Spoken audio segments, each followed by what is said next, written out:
All right, we got 2013 BMW X6. It's been a while since I made a video, so I figured I'd make a video out of this one.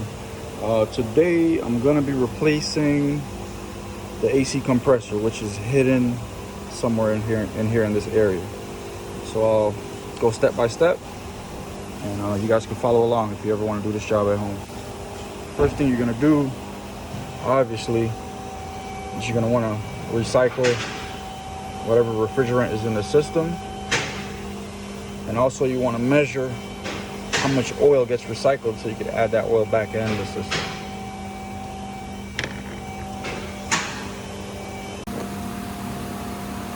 All right, so the first thing I'm doing on this is I'm gonna pop this up, which just goes here. I'm gonna pop that up.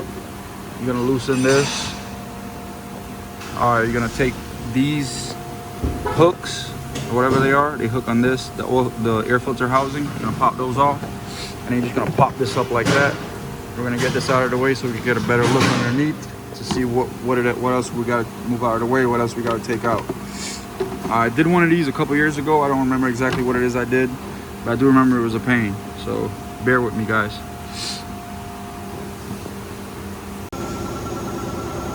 All right, so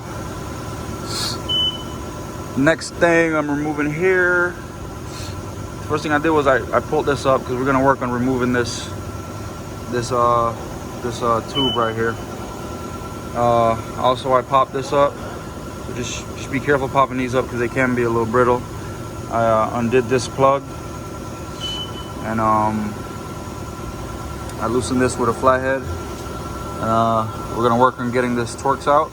Once we get this Torx out, we're gonna try and maneuver this whole pipe and this whole piece out of the way. I do believe I'm gonna have to take out this alternator. I'm not 100% sure yet, but we'll see.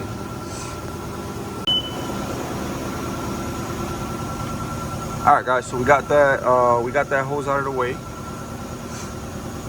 As you can see, it wasn't that bad. What I did next was I loosened the AC lines, T30. Also, this was a T30 as well. I loosened this AC line, and I also loosened this AC line here. I loosened these screws, 13 millimeter. Loosened these ones as well, 2 over here. I'm gonna pull this whole pipe out of the way, just so I can have better visibility down there and see what's going on.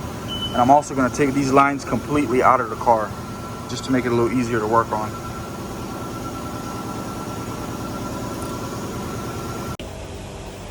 All right, as you can see, we got all this out of the way. We got a little more space to work in here now, and release tension on the belt. That will get the belt off the compressor and the alternator if we have to remove the alternator. I'm hoping I don't have to, but we'll see. Next thing I'm doing here is I'm gonna remove this bracket. Just a 13 millimeter holding that in. Just loosen that up, and I'm gonna pull this bracket up like that. All right, I'm just gonna set that out of the way.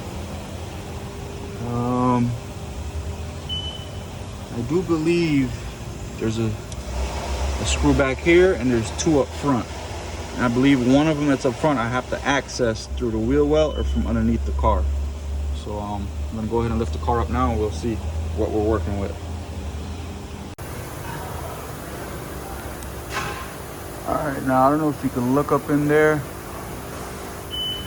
but that's the bolt we're trying to get access to by removing this little mini shield here on the bottom at 13 millimeter. Once we get that out, we can go back and focus on the top. All right, guys, as you can see, we got it out. Didn't have to remove the alternator, so that's some good news there. Once you get all the screws loosened up down there, which is just 2 up top. I'm sorry, 1 up top, 1 on the bottom, and then just 1 in the back. Once you get it loose, you could bring it up through the back and up this way, and you should be good. Putting it together obviously is just in reverse order of what I just showed you. Good luck, guys. Have fun.